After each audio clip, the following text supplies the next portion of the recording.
अस्सलाम वालेकुम। तो हम लोग आजकल डिस्कस कर रहे हैं कि जो लोग पाकिस्तान से आए हुए थे 1960s में, 70s में, 80s में और उन्होंने अपनी पाकिस्तान में जायदादें नहीं बनाई, मोस्टली जो कराची, पिंडी या इस्लामाबाद, लाहौर के लोग थे, जो शहरी थे, गांव के लोगों ने तो बनाई हुई है, हमें पता है। तो जो शहर वाले लोग थे उन लोगों ने जायदादें नहीं बनाई या अपने आबाई घर बेच दिए इन सब शहरों में, तो उनके बच्चे पाकिस्तान नहीं जाते। ये सब हमें पता है क्योंकि हमारे जानने वाले बच्चे जो मेरे जितने हैं 40-40 साल के हैं, वो पाकिस्तान नहीं गए। बहुत सारी बच्चियां जो यहाँ पैदा हुई हैं वो 1994 1995 के बाद पाकिस्तान नहीं गई। तो हम सोच रहे थे कि इसका क्या मकसद हुआ। मैंने कहा कि जब हम पाकिस्तान लोग जाने का ये बहाना करते हैं कि वो पाकिस्तान इसलिए नहीं जा रहे क्योंकि वहाँ पर जो है वो होटल में रहना पड़ेगा उनको, अब कोई रिश्तेदारों के घर तो नहीं रहेगा सारा इतने टाइम के लिए। तो मैंने कहा इसमें क्या मसला है भाई, अगर रिश्तेदारों के घर नहीं रहना, होटल में रहना है, तो अगर जो यहाँ के बच्चे हैं वो यूरोप जाते हैं, कहीं और जाते हैं, तब भी तो होटलों में रहते हैं।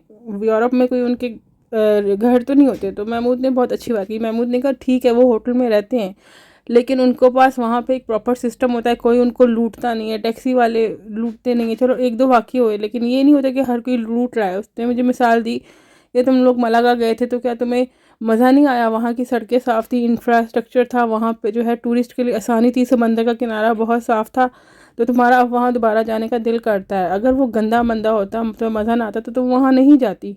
और मैंने कहा कि वाकई ये बात सही है क्योंकि अगर वो सारी जगह गंदी मंदी होती तो मैं वहाँ नहीं जाती। इसने कहा जब कोई कराची जाएगा तो वो क्या देखेगा, सड़कें टूटी हुई हैं, कचरे के ढेर पड़े हुए हैं, पानी नहीं आ रहा, बिजली नहीं आ रहा, हर चीज़ ओवर प्राइस्ड है, हर कोई जो है लोगों को लूटने के लिए तैयार है।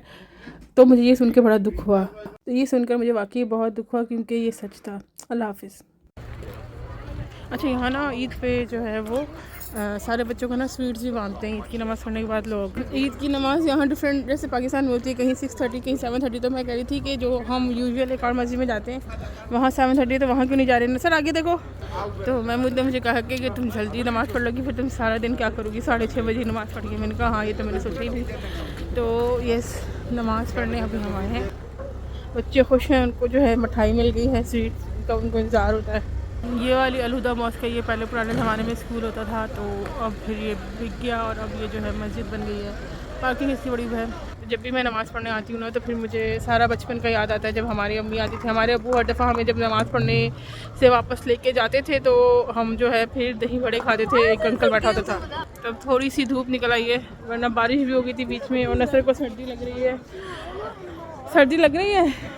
तो बस ये जो है ईद की नमाज़ पढ़ते हैं ना सर, बचपन की यादें आ रही होती हैं। और मैंने जो है वो तकबीरें लगाई होती हैं उसके अंदर गाड़ी में।